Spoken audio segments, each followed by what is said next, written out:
After years of humiliating failures, DC had one job: do Superman right. One hero, one movie, one chance to prove you're not the biggest joke in Hollywood. And then they handed the keys to James Gunn, the same guy who can't resist shoving poop and fart jokes into everything.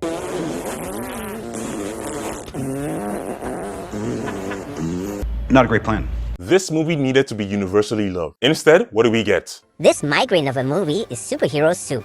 David Cornsweet and Richard Brosnan soar, but the script is kryptonite. A lack of humanity, originality, and cohesion means that this movie just doesn't work. Even people who didn't like Zack Snyder's work also hated this movie as well. James Gunn overcorrects for Zack Snyder's era with the movie too silly for its own good. James Gunn's Reboot is a painfully mediocre, super generic mess of a movie. And this is my favorite review. Superman is woeful, aspires to high-form trash, achieves only low garbage. Emotional, damn it! Even reputable journalists are questioning the validity of the Rotten Tomatoes score. And if you think I'm gonna lose a $500,000 pay because of one of Kenny's boo-boos, then you're out of your goddamn mind. Whoa, wait a second. You are making $500,000 and you were only gonna pay me 30?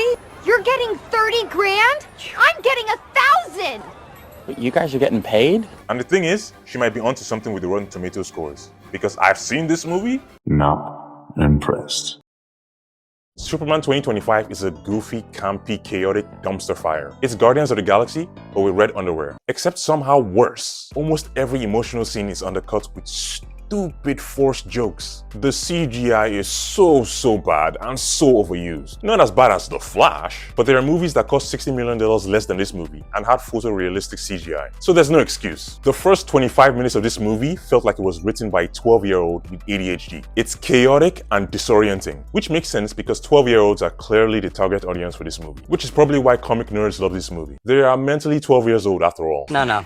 He's got a point. It's actually hilarious that fanboys are calling this movie comic accurate, but Jor-El is basically Omni-Man in this movie. He sent Superman to enslave the human race. And get this, he's supposed to spread his seed and impregnate a bunch of women. You heard that right. Kryptonians are evil in this movie. Comic accuracy though, DC fanboys are so disingenuous. This movie is bloated and stuffed with way too many characters. None of them get enough screen time to matter, so they feel one-dimensional and forgettable. Guy Gardner is exactly what you thought he would be. An unfunny punchline with that stupid fucking haircut. Mr. Terrific, on the other hand, is probably my favorite character from the Justice Gang. But again, I would have loved to see more of him. And Hawkgirl, she's just there in the background. Lois Lane is fine, I guess, but don't expect any award-winning journalism from her. You only see 5 minutes of screen time with her and Superman. She doesn't do much of a stand around while Lex Luthor's obvious plan sails across everyone's head. And for some reason, this movie goes on a side quest for Jimmy fucking Olsen.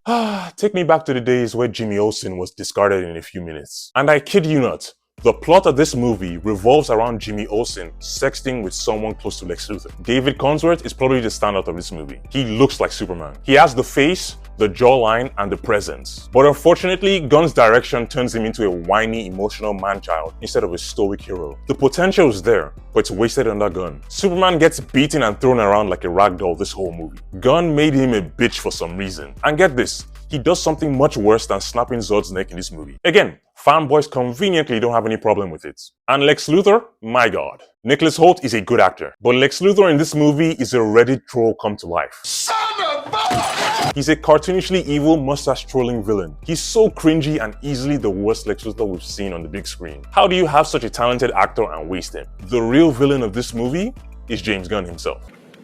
Oops. This is the purest James Gunn experience you ever see. It's juvenile, tone-deaf, and desperate to remind you that it's so quirky. Almost every serious moment is undercut by crypto being chaotic and dumb one-liners that wasn't funny the first 10 times you heard it. This is just another forgettable and painfully mediocre comic book movie. The kind that kills a studio's reboot before it crawls out of the grave. Save your money. Seriously, this isn't worth the overpriced popcorn. I give Superman 2025 a 5 out of 10. And that's me being fair and balanced. This movie is so shallow and sloppy. And you can see so-called twists coming from a mile away. Especially the identity of Ultraman. That is such a pointless reveal. What?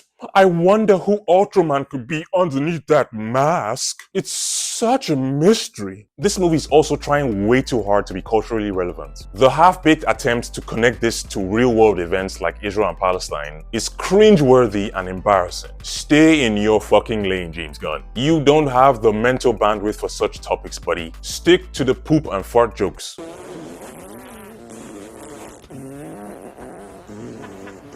This is a dumb movie made for kids and man babies. So it's destined to flop like almost every other DC movie in the past 8 years. The general audience doesn't want a clown in a red cape. They want epic heroes. DC's big new universe is dead on arrival. So, are you brave enough to watch this train wreck in theaters yourself this weekend? Or are you willing to sail the 7 seas? I mean, stream it later. And if you've seen the movie, let me know in the comments what you think. Tell me how wrong I am about this movie. Don't forget to like and subscribe and hit the notification button. As usual, thanks for watching, and I'll see you next time.